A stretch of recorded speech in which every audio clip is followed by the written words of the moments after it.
Bom dia, boa tarde, já está quase no horário.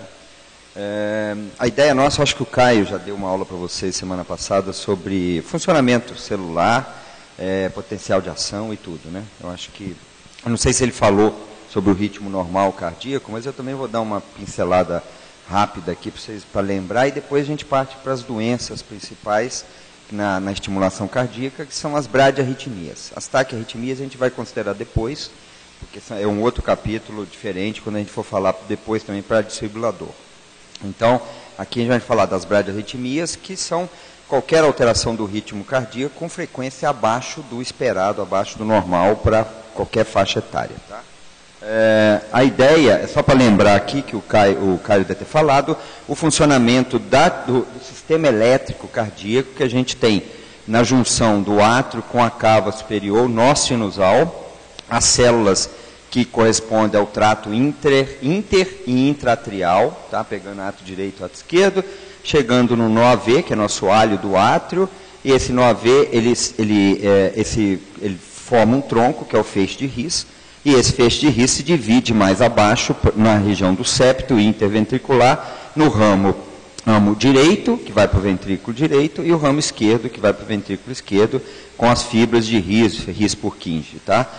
E qualquer alteração, então, dessas células, a gente sabe que o funcionamento dessa célula tem um automatismo próprio da célula, que depende da entrada e saída de sódio e de cálcio e vice-versa, e essa velocidade da frequência, que é a frequência cardíaca, depende muito da velocidade com que sobe a fase 4 do potencial de ação. Fase 4 é esse final da repolarização. Então, se ela for mais rápida, essa ascensão, sódio e cálcio se trocam novamente, a frequência cardíaca aumenta nesses casos. Então, qualquer atividade que a gente tenha no dia a dia, tá? Atividade adrenérgica ou atividade parasimpática, estímulo vagal, todas essas vão estimular o quê? Vão influenciar. Porque existe uma irrigação nervosa que chega no nó sinusal e até no nó atrioventricular. E já as células do trato intraatrial e da feixe do ramo direito e ramo esquerdo dentro do ventrículo não tem influência do automatismo. Então, o automatismo que a gente tem no dia a dia de variação de frequência cardíaca para mais ou para menos, isso depende da atividade autonômica no nó sinusal e no nó atrioventricular, tá certo? Quando a gente dividir as doenças, então esse é um sistema de condução normal. Quando nós dividimos as doenças, a gente vai ver qualquer doença que englobe o nó sinusal ou tecido intraatrial, a gente vai falar na doença do nó sinusal, ou síndrome do nó sinusal. Tudo isso é que engloba, inclusive, o trato inter e intraatrial. Quando a gente falar de acometimento do nó atrioventricular, a gente tem os bloqueios atrioventriculares. Então, bloqueio atrioventricular é do nó atrioventricular, o feixe de His e até o sistema de condução ventricular.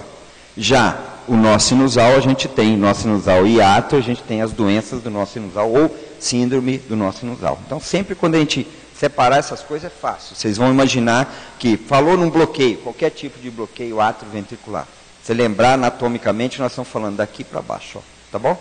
E isso corresponde a cada atividade elétrica saindo do nó sinusal, passando pelo átrio, entrando no atrioventricular e distribuindo para o ventrículo, a gente tem essa representação elétrica no eletrocardiograma, que nada mais é a onda P com a condução intraatrial, que é o verdinho, o retardo no nó atrioventricular no final da onda P, e depois que entrou no feixe de His já é o bloqueio, já é a condução ventricular, que é o complexo QRS. A gente tem esse complexo QRS que corresponde a essa faixa vermelha aqui. Então, da onda P até o complexo QRS corresponde a toda a condução do nó sinusal para dentro do átrio até chegar no nó AV, tá bom? Então, quando a gente pegar um eletrocardiograma e tem a onda P e o complexo QRS, lembrar anatomicamente o que nós estamos tendo. Nós estamos tendo primeiro uma contração dos átrios e depois, no final, que é o QRS, a contração dos ventrículos, tá? Então, aí é que a gente leva em consideração o problema das doenças, quando a gente vai ver à frente esses problemas de doença que a gente tem. Então, lembrar aquilo, uma nova distribuição do feixe de His, é interessante a gente saber o quê? Que o nó atrioventricular tem uma influência grande da atividade autonômica, vagal e simpática. A atividade estresse, você tem aumento de frequência cardíaca, a condução rápida. Já o feixe de His é um tronco, que é isso daqui, antes de dividir nos ramos direito e esquerdo, que qualquer pequena alteração pode bloquear o paciente. Então, é um tronco fino que qualquer influência, qualquer coisa pode pegar. Uma calcificação de uma válvula, uma cirurgia cardíaca, um infarto, qualquer um pode pegar porque está bem na região entre os átrios e o ventrículo, é uma região bem nobre que qualquer alteração pode levar a um bloqueio atrioventricular no paciente, tá certo? Então, isso é para a gente ver anatomicamente onde a gente está lidando e por que uma grande parte dos pacientes, às vezes, vão para a cirurgia cardíaca de mitral ou aórtica e sai bloqueado, porque estão exatamente entre a válvula mitral e a válvula aórtica. Então, a gente tem nesse meio é que tem a passagem do sistema elétrico. Então, qualquer alteração, um ponto que o cirurgião dê na hora que está fixando a válvula, pode bloquear o paciente, porque pega o feixe de His ou o tronco aqui nessa posição, tá certo? Aqui, lembrando novamente que uma correspondência para a gente entender o nó sinusal, a condução para os átrios e depois a passagem pelo feixe de His. Isso nada mais é do eletrocardiograma do que a onda P, que é toda a atividade do nó sinusal até o átrio, o intervalo HV, que é a passagem do estímulo por esse tronco e depois a distribuição desse estímulo dentro do ventrículo, que é o QRS. Tá? Então, quando a gente tem um bloqueio, tem que levar em consideração que esse bloqueio é no nó atrioventricular ou no feixe de His para baixo, porque o prognóstico muda totalmente. Quando um bloqueio é no nó atrioventricular, ainda pode ser benigno, mas quando esse bloqueio pega essa região bem nobre, na maioria das vezes o prognóstico é ruim e o único tratamento é uma capaz, que a gente vai ver à frente. Tá bom? O que é uma atividade elétrica normal? É exatamente isso daqui. Isso é um eletrocardiograma com duas derivações, onde a gente tem uma onda P, que é aquilo que a gente viu, com um complexo QRS, a ativação dos ventrículos, que corresponde a esse QRS, e aqui a fase de repolarização. O que é normal? Normal é uma frequência acima de 60 e abaixo de 100. Isso para o dia a dia das pessoas. Em repouso, qual é a frequência normal da gente? É essa variação de 60 a 100. Então, o que a gente leva em consideração? O jovem, o atleta, ele vai ter normal uma frequência cardíaca de 50, 50 e pouco, em repouso.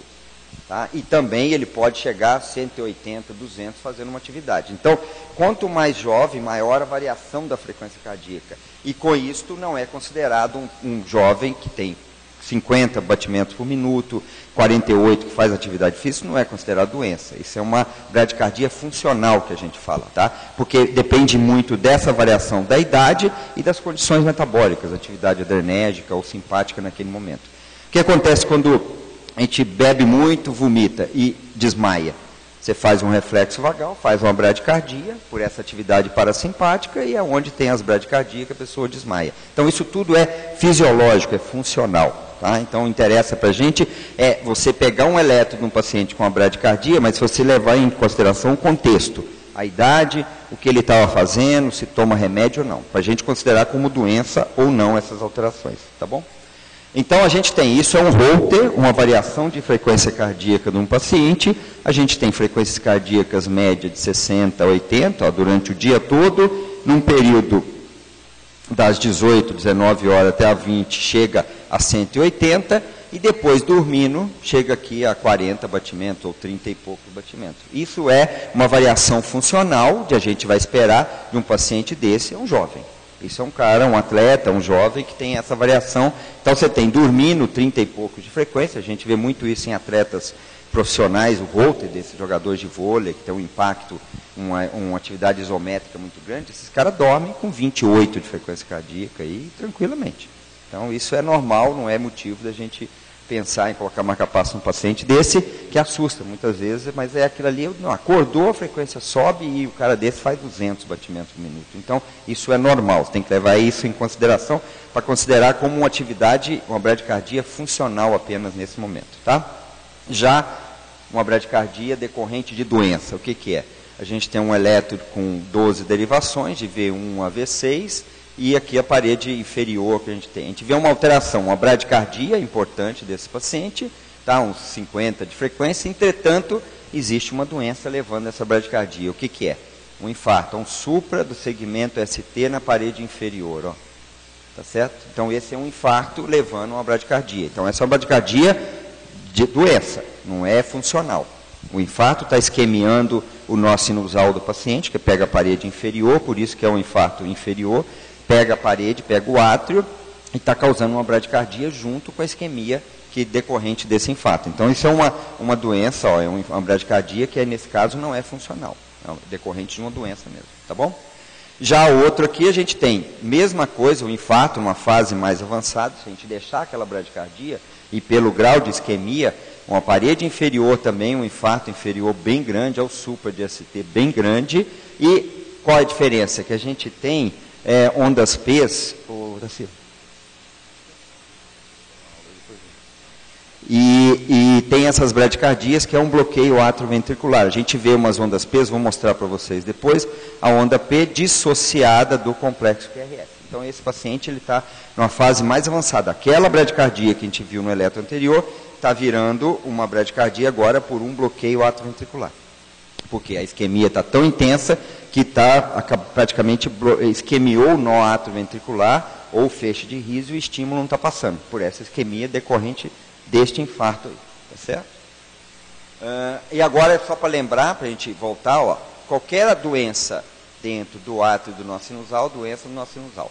Feixe de riso, bloqueio atrioventricular, qualquer tipo, a gente vai ver alguns, e bloqueios intraventriculares, ou bloqueio do ramo direito ou bloqueio do ramo esquerdo.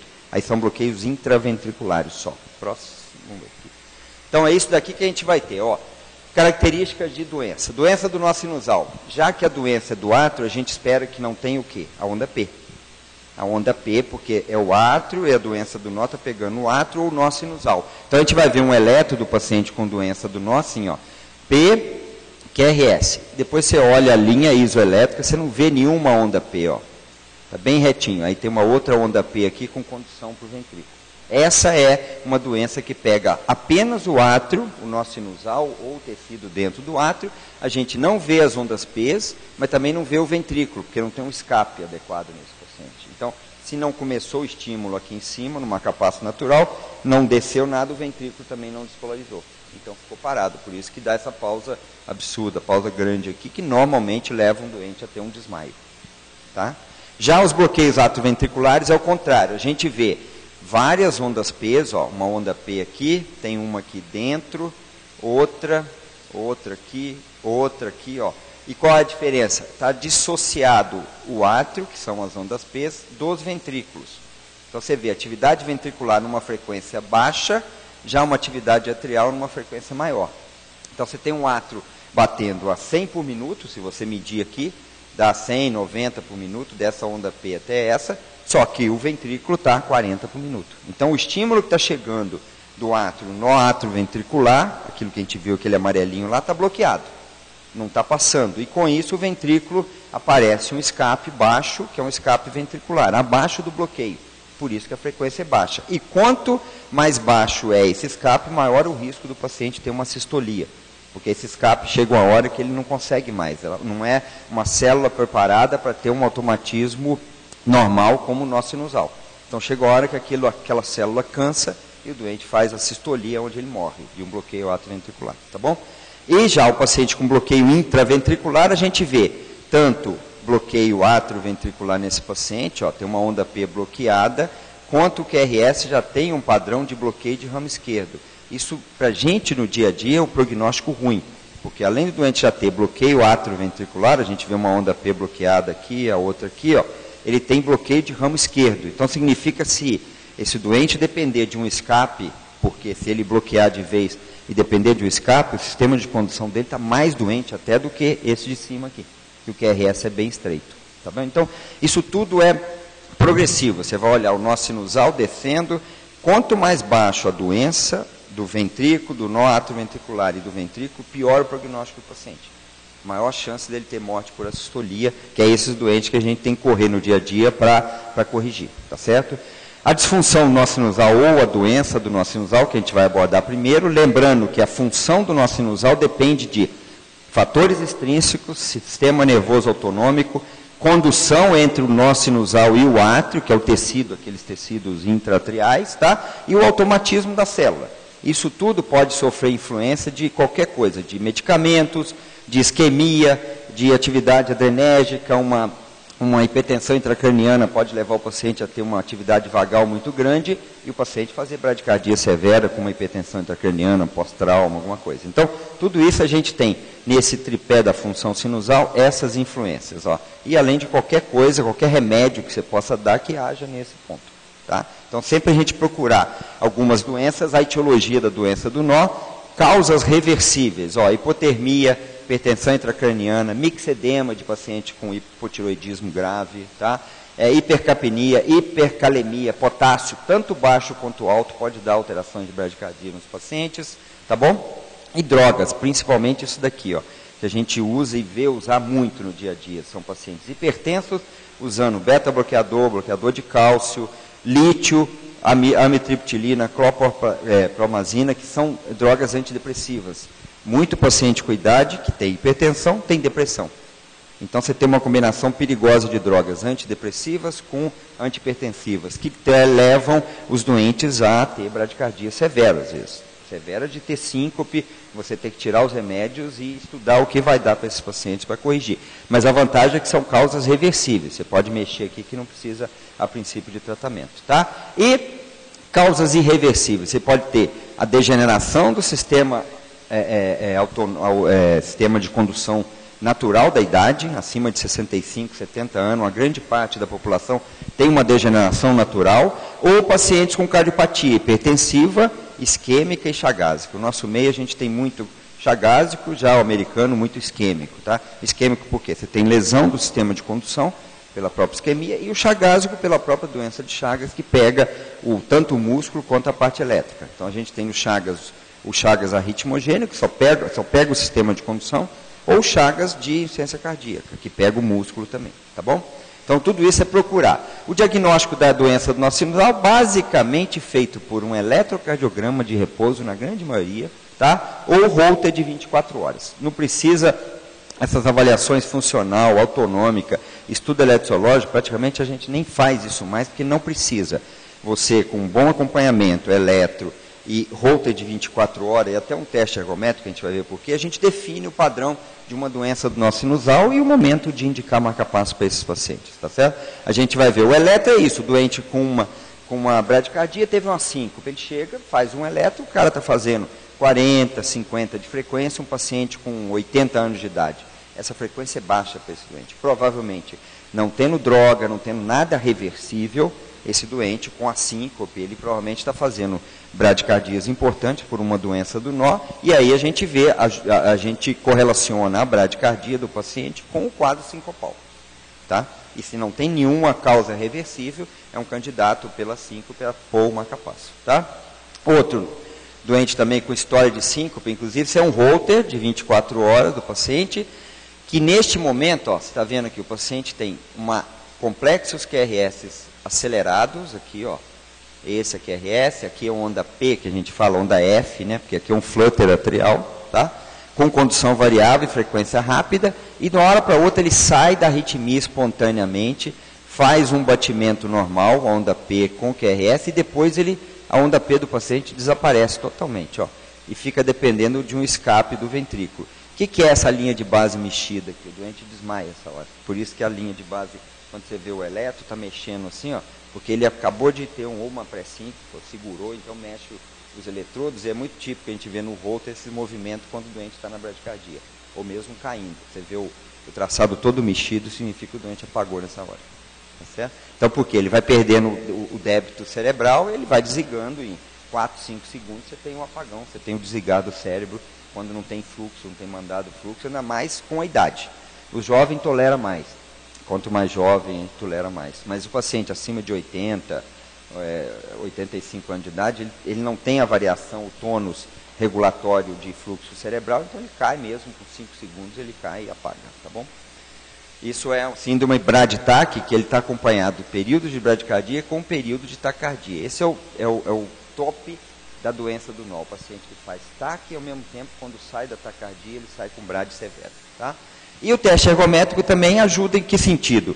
Um paciente com a idade normal, com a idade de 51 anos, fazendo uma atividade física, isso aqui é uma faixa esperada, ele tem um aumento da frequência cardíaca. E depois de um tempo do esforço, essa queda, a velocidade da queda esperada com a população de uma idade de 51 anos. Aí você pega um outro doente que faz isso, ó, um esperado da frequência cardíaca para 41 anos seria isso, e o doente faz esse aumento e logo depois tem uma queda. E mais rápido ainda, uma queda da frequência cardíaca no teste ergométrico, demonstrando que a resposta cronotrópica de frequência cardíaca do nó sinusal desse paciente é ruim.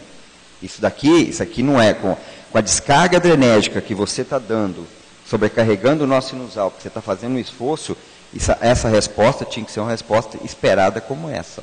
Mas aqui você tem uma queda, significa que o nó sinusal desse paciente não está aguentando e mesmo com muita adrenalina ele não está respondendo mais, caracterizando aí uma doença do nó sinusal, tá bom? E é um doente que a gente vê alterações graves desse tipo no Holter, ó, P, QRS e períodos de assistolia total, ó. Quase aqui dá 6 segundos, 7 segundos de parada mesmo, parada cardíaca total, depois o coração volta a bater, manda fluxo de novo, tá?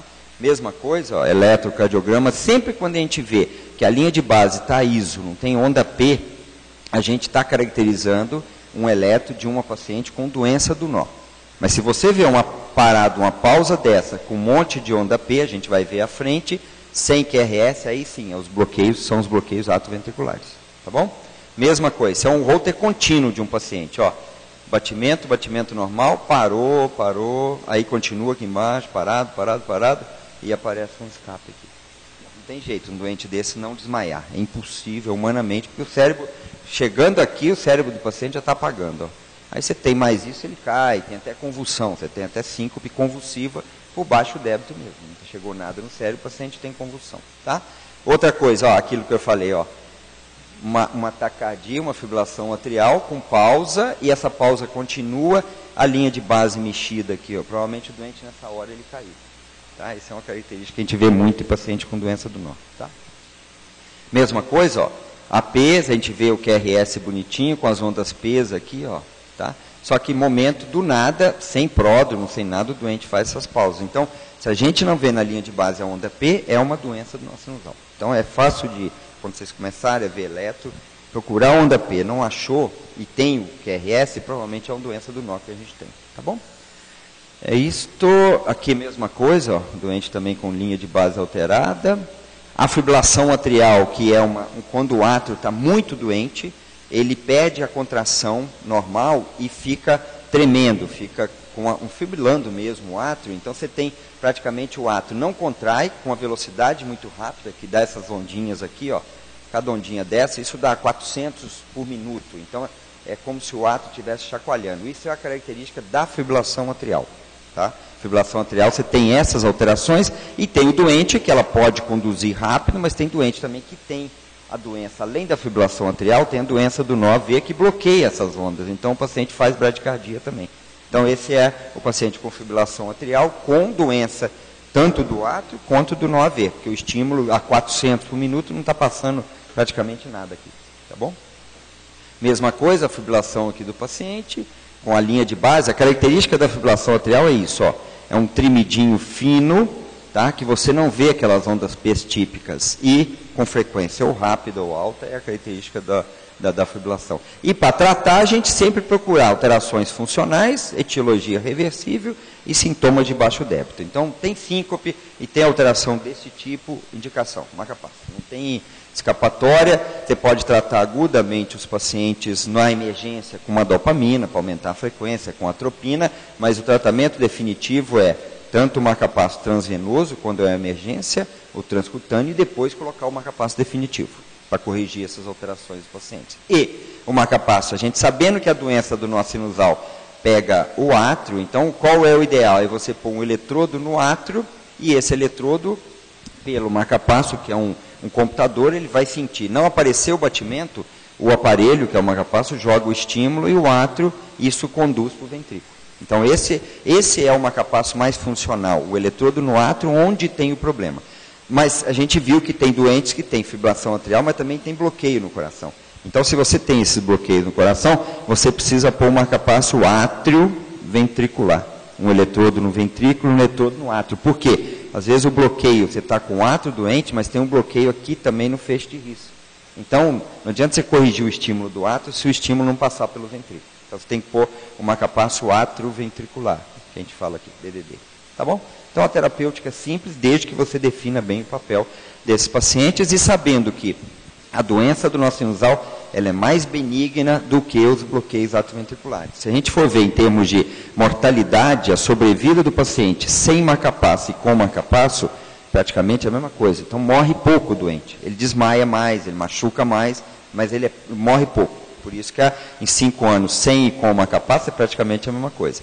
Entretanto, a remissão dos sintomas, se não colocar marcapasso, 100% dos doentes têm remissão dos sintomas. Os sintomas são esses: síncope, cai, bate a cabeça, então você tem fratura de fêmur, tem tudo isso. Então, você precisa tratar pelas comorbidades do paciente que ele vai adquirir se ele ficar desmaiando toda hora. A chance de morrer é pequena, mas de qualquer jeito você tem que tratar pelo sintoma do doente. Já, tá bom? E diferente dos bloqueios atrioventriculares, que a gente vai ver na sequência, exatamente isso que eu falei. Como a doença está mais baixa, do feixe de His ou do nó AV para baixo, o risco é maior, o risco de assistolia, o risco de morte é muito maior. Tá certo? E isso daqui, porque o feixe, ó, nó sinusal, o feixe de His, o tronco, o nó AV e o feixe de His. Então, qualquer alterações nesta porção aqui, que corresponde ao estímulo do feixe de His até o QRS, a gente tem um pior prognóstico para esses pacientes. Tá? Então, a maior mortalidade deles relacionado a você não ter um escape adequado no ventrículo e o paciente ficar em assistolia. Tá? Então, bloqueio de primeiro grau nada mais é do que o intervalo mais prolongado. O estímulo do átrio que chega no nó AV, ele tem um retardo menor. O nó AV normal, a condução normal do intervalo PR, a gente considera até 200 milissegundos. Então, 210, 220, você tem já um retardo aí de 20 milissegundos. E se isso é em todo o batimento e não tem nenhum bloqueado, isso é um bloqueio AV de primeiro grau. A gente vai ver exemplos à frente. É só o intervalo, o intervalo PR é um pouco maior, mas não tem nenhum bloqueio. Já o bloqueio de segundo grau, a gente tem o tipo 1, que é um aumento progressivo do intervalo PR, até que aparece 3, 4 batimentos, esse intervalo vai aumentando, até que tem uma onda P bloqueada. Isso significa um retardo do nó atrioventricular, que o estímulo vai saturando e chega a hora que para. Esse bloqueio ainda é benigno. Então, nós temos bloqueios benignos de primeiro grau, de segundo grau, tipo 1, porque isso existe e tem mais um comprometimento do sistema autonômico do que doença. Mas já o bloqueio de segundo grau, tipo 2, onde a gente tem uma condução e subitamente esse estímulo não passa, tá? Aí nós temos um estímulo súbito ou com condução a cada 2 batimentos já tem uma bloqueado, significa que o feixe de His do doente ou o sistema intraventricular está muito doente. Então, esse já é de prognóstico pior. Então, se a gente fosse preparar o paciente, ó, primeiro grau, um prognóstico bom, benigno, segundo grau, tipo 1, prognóstico benigno também. Já de segundo grau, tipo 2, com perda súbita da condução, ou 2:1, ou até o bloqueio AV total, que é aquele que você tem todas as ondas P e nenhuma consegue conduzir para o ventrículo. O prognóstico desses pacientes, daqui para baixo, é péssimo em termos de assistolia, de morte súbita. Então, tem que ser tratado de urgência esses pacientes. Tá certo? Os outros você pode acompanhar que normalmente não é variação de doença, é mais a variação funcional do paciente. Então, a gente tem isso daqui, ó. Bloqueio AV de primeiro grau. Isso é intervalo PR normal aqui até o QRS. Então, a gente mede do começo da onda P até o QRS. Você vê que está normal. Já aqui embaixo, olha que interessante, você tem uma onda P, que eu estou marcando aqui, com a massagem do seio carotídeo. O que acontece? Você massagear o seio carotídeo é igual vomitar. Você tem uma atividade vagal muito grande e com isso você bloqueia, você faz com que o estímulo vagal no nó AV faça com que a onda P que chegou, essa onda P demore um tempo para passar pelo nó AV. Isso é funcional, isso é um bloqueio de primeiro grau funcional, que você tiver uma atividade adrenética, isso aqui você corrige. Começou a ter adrenalina a mais, essa condução volta ao normal. Tá? Então, isso é funcional, por isso que o BAV de primeiro grau, na grande maioria das vezes, é benigno nesses pacientes. Tá? E bloqueio AV de segundo grau tipo 1, que é aquilo que eu falei. A onda P, você vê uma onda P com intervalo PR já um pouquinho alterado, mas depois você tem essa onda P já um pouco maior em relação ao QRS e tem uma onda P aqui bloqueada. Isso é o Wenkeba, que a gente fala, ou bloqueio AV de segundo grau tipo 1. Também, na grande maioria das vezes, benigno. Tá? Tem alterações associadas com sono, a gente vê muito isso. Paciente que está tomando muito medicamento cardiológico pode ter esses bloqueios AV durante a noite, tá? E não necessariamente relacionado à doença. Tá? tá bom? E a característica é essa, tem a P conduzindo, conduzindo maior, bloqueada. Aí volta, a próxima a conduzir, ela volta curtinha e depois vai aumentando lentamente. Aqui nós temos 3 para ter uma outra bloqueada. Isso é uma característica do Ventquebra, que é benigno, tá? Já o bloqueio AV de segundo grau tipo 2, a gente vê exatamente isso. Uma coisa que chama atenção na anterior, ó, o QRS do paciente é estreito. Isso fala a favor também de que provavelmente ele não tem nada no sistema ventricular, sistema elétrico ventricular. Já o paciente que neste caso ele tem o quê? Ó? P com intervalo PR já longo, mais de 200 milissegundos, com QRS largo. Então isso já é mostrando para a gente que o doente está mais doente, porque ele tem o sistema elétrico também dele afetado, tá? Ventricular. Então você vê uma onda P bloqueada, volta a conduzir, outra onda P bloqueada, então isso é meio que intermitente. Então todo o estímulo que está chegando não está conseguindo passar para o complexo QRS, tá certo? Tá? E aqui nós temos bloqueio AV de segundo grau de alto grau, o que que é? A gente viu que a cada 2, um batimento, você tem um conduzido no tipo 2. Esse aqui é mais avançado porque nós temos 2 ondas P bloqueadas e depois ele volta a conduzir de novo. Então, tudo isso está relacionado a quanto maior o grau de bloqueio, mais ondas P você vai ter, pior o prognóstico do doente. E se você já tem complexo QRS mais largo, já demonstrando para a gente que provavelmente o doente tem uma cardiopatia grave que está levando todas as alterações do sistema de condução. A mesma coisa, a gente vê as ondas P bem nítidas aqui, ó. Uma P com QRS conduzindo e uma P bloqueada, ó. Você vê que a P, na grande maioria das vezes, ela é sempre menor do que o complexo QRS. Por quê? O tamanho do átrio ele é menor, tem menos massa no átrio, a camada do átrio é fina, já em relação ao ventrículo, você tem o miocárdio bem espessado, então você tem complexo QRS muito grande. Então, proporcionalmente, sempre você vai ver uma relação de ondas P bem menor do que o complexo QRS, para não confundir na hora de analisar. Tá certo? Mesma coisa, bloqueios atrioventriculares com ondas P bloqueadas súbitas e complexo QRS super doente com padrão de bloqueio de ramo esquerdo. Tá? Aqui, bloqueio AV total, aquilo que eu falei, a coisa vai piorando a doença, tanto que as ondas P elas vão ficando totalmente dissociado do complexo QRS. Nenhuma dessas ondas P está conduzindo para o ventrículo. Ó. Porque você tem intervalos diferentes entre a P e o QRS. Ó. Então, isso mostrando que não existe, está totalmente desconectado o sistema elétrico entre o átrio e o ventrículo. Tá? E aí, aquilo que eu chamei a atenção. Vocês veem um eletro desses, olharem, vão achar que isso aqui é um complexo QRS, e não é. Por isso que essa proporção, se você vê o complexo QRS, a repolarização, a onda T e o tamanho da onda P. O que acontece? É um eletro contínuo de um paciente que chegou no pronto-socorro do INCOR com desmaio. Teve desmaio, chegou lá, andando, voltou ao normal, mas desmaiou, desabou e tudo. E aí a menina começou a fazer o eletro, ó. Na hora que ela começou a correr o eletro, apareceu isso, ó. Tá vendo? Então isso aqui nós temos ondas P, ó, são essas, várias ondas P, sem complexo QRS, demonstrando um bloqueio atrioventricular grave desse paciente. Aí tem um escape ventricular aqui, que manda sangue para o cérebro, outro escape, e daqui a pouco volta à condução normal. Então isso que é interessante, a gente não pode, dependendo do tipo de síncope do doente, desistir de investigar, porque se o doente tem uma síncope bem característica, não está fazendo nada, desaba, desliga o cérebro, não sente pródromo nenhum, não tem sudorese, falando a favor de uma hipotensão arterial, e o cara cai mesmo, você tem que deixar esse doente lá e tentar achar uma causa. Porque é exatamente isso que a gente vê.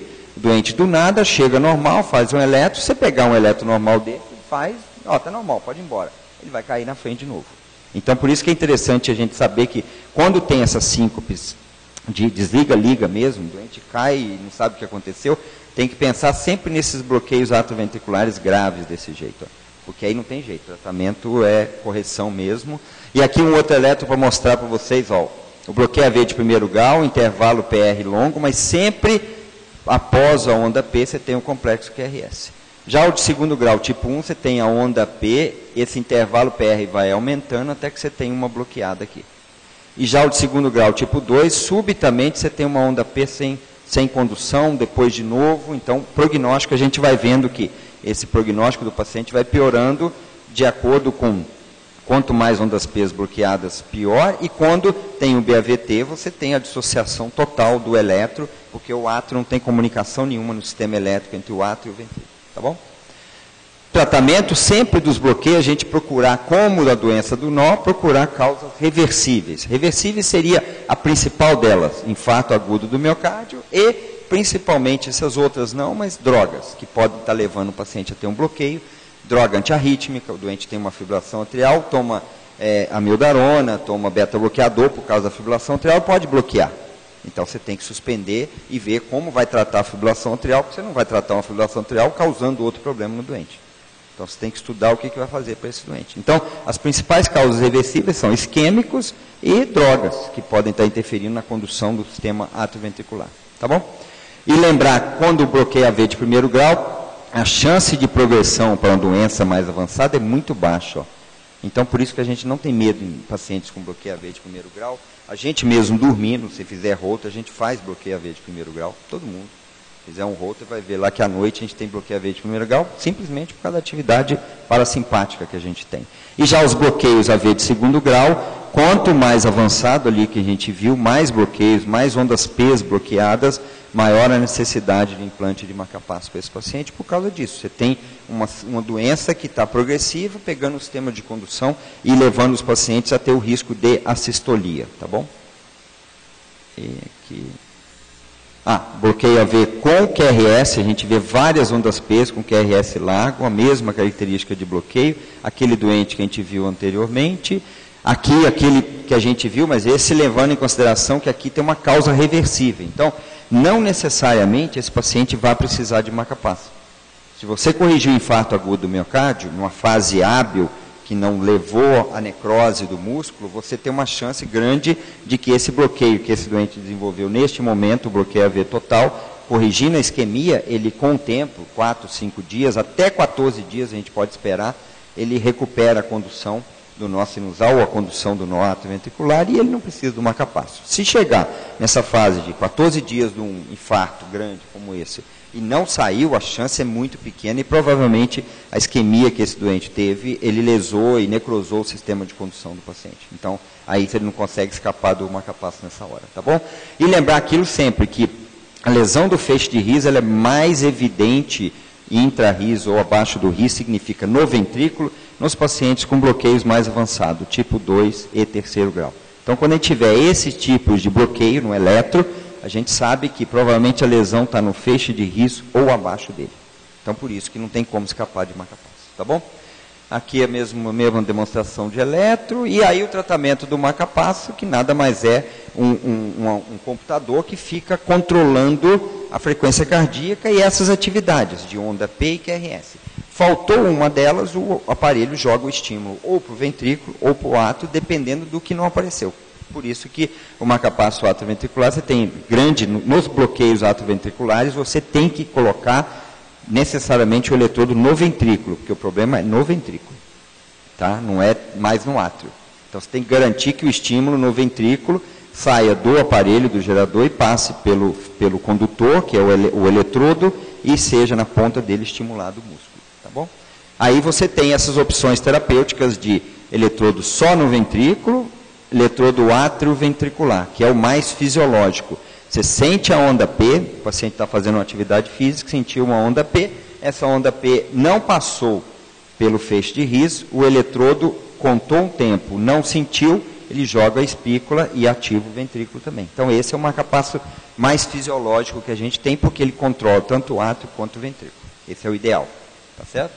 E a gente põe o eletrodo apenas no ventrículo quando você tem paciente com a fibrilação atrial e um bloqueio. Porque você não vai precisar do átrio mais, que já está fibrilando. Então, você põe o eletrodo só no ventrículo. Tá bom? É isso. Isso aqui é mais um histograma de atendimento de emergência. Lembrar que quando a gente está num pronto-socorro e você tem característica, manifestação clínica de frequência baixa, tentou uma conversão com droga, não resolveu, e você já tem a documentação de uma sistolia grande, um bloqueio AV de segundo grau tipo 2 ou BAVT, marca-passo transcutâneo nesse paciente ou transvenoso. Isso é o que vocês vão pegar mais no dia a dia quando passarem nas emergências. Bradicardia, bloqueio AV avançado, doença do nó com a sistolia grande, sintomática ou BAVT, marca-passo transcutâneo, que é o que tem fácil, e depois leva para passar o transvenoso, que garante o sucesso e, ao mesmo tempo, é menos incômodo do que o transcutâneo, que fica contraindo muito, o doente se sente mal com ele. Né? Tá bom? Acho que é isso.